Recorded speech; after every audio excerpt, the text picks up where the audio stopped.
नमस्कार। हिंदी साधन चैनल में आप सभी का एक बार फिर से हार्दिक स्वागत है। आज के इस वीडियो में सिक्का बदल गया कहानी, जो कृष्णा सोबती के द्वारा लिखी गई कहानी है, इसे आज मैं पढ़ूंगी। तो आइए कहानी से संबंधित महत्वपूर्ण तथ्यों को देखते हैं, उसके बाद कहानी समीक्षा पर एक नज़र डालेंगे। देश विभाजन की त्रासदी को आधार बनाकर लिखी गई कहानी सिक्का बदल गया में कृष्णा सोबती जी ने एक अकेली असहाय विधवा नारी की शोचनीय दशा, पराधीनता और विवशता का यथार्थपरक और मर्मस्पर्शी चित्रण किया है। इसमें विभाजन के कटु सत्य को उचित तथ्यों के साथ तथा विभाजन से उत्पन्न दारुण परिस्थितियों का मार्मिक चित्रण तो किया ही गया है, मानवीय संबंधों और मूल्यों में आए विघटन का भी चित्रण हुआ है। जमाना बदल गया है, सिक्का बदल गया है। कृष्णा सोबती की यह प्रसिद्ध कहानी का प्रकाशन अज्ञे द्वारा संपादित पत्रिका प्रतीक में 1948 में हुआ। इस कहानी में आए हुए पात्र हैं साहनी, साहजी, शेरा, हसैना, दाऊद खां, पटवारी बेगू, नवाब बीबी, जैलदार, जैना और इस्माइल। कहानी की मुख्य पात्र साहनी है, जिसके पति साहजी का देहांत हो चुका है।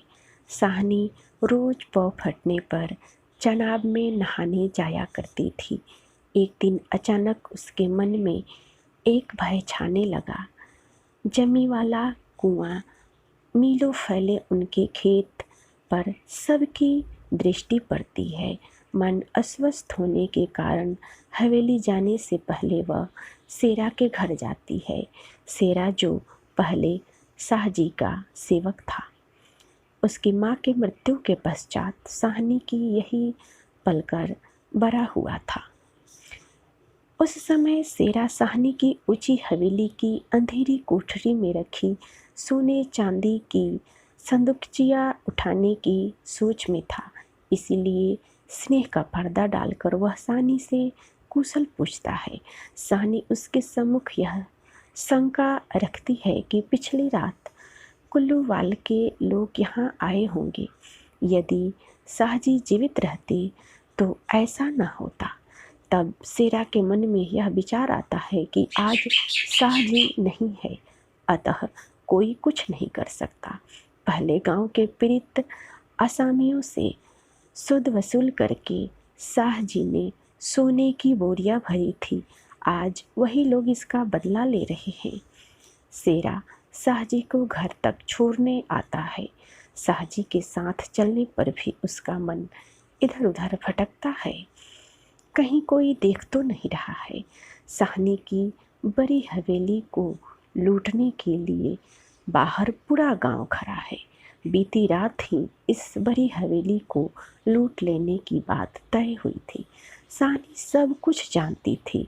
उसने उन लोगों को बात करते सुना, किंतु सब कुछ जानकर भी वह अनजान बनी हुई थी, क्योंकि आज वो बात नहीं, अब सिक्का बदल गया है।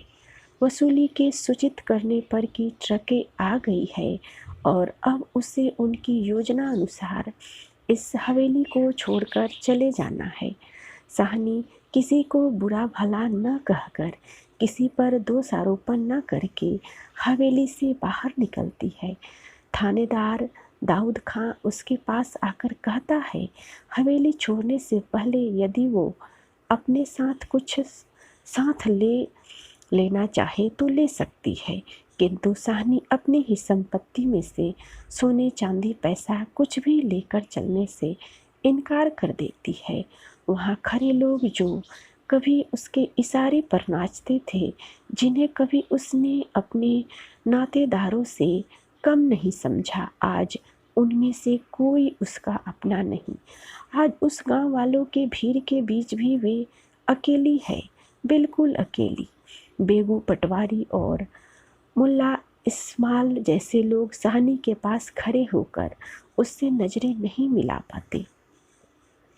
शेरा आकर कहता है कि बहुत देर हो रही है। यह सुनकर साहनी चौंक पड़ती, उसका मन आहत हो उठता है। किसी समय वह इस हवेली की रानी थी, मालकिन थी।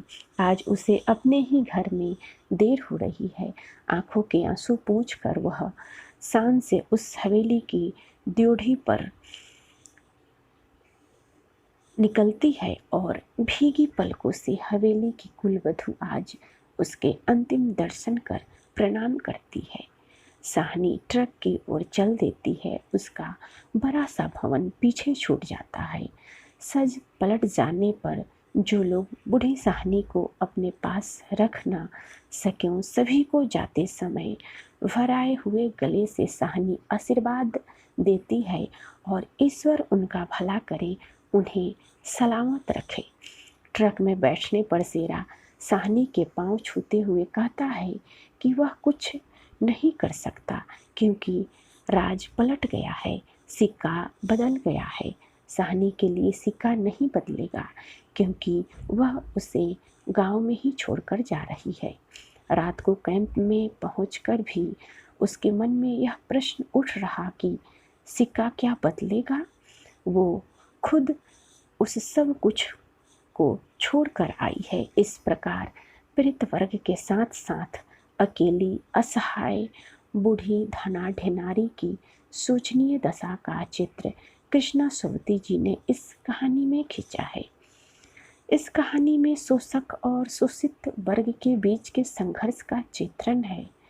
साहू के घरों में नौकरी करने वाले आसामी आज शोषक वर्ग के विरुद्ध इकट्ठा हो गए हैं। जमाना बदल गया है, सिक्का बदल गया है। इस प्रकार कृष्णा सुमति जी ने विभाजन के कटु सत्य को उचित तथ्यों के साथ कहानी में प्रस्तुत किया है। इस कहानी में लेखिका ने साहनी के जीवन का वर्णन किया है। शाह जी के गुजर जाने के बाद साहनी बहुत अकेली हो जाती है। धीरे धीरे उसकी उम्र भी होती जाती है। उम्र के ऐसे ही पड़ाव में वह पहले की भांति अपनी दिनचर्या निभाती है। अपने अकेलेपन में वह पहले की बातों को याद करती है और मन ही मन यह सोचती है कि आज इस असहाय स्थिति में उसका पति उसके साथ नहीं। उसके पति के गुजर जाने के एक लंबे समय के बाद साहनी अपनी ही हवेली को छोड़ती है, यानी उसे अपनी हवेली छोड़नी पड़ती है। वक्त के बदल जाने के साथ लोगों की मानसिकता भी बदल जाती है। शेरा जिसे अपने बच्चे की तरह पाला, वो भी साहनी के पीछे अपना फायदा देखता है।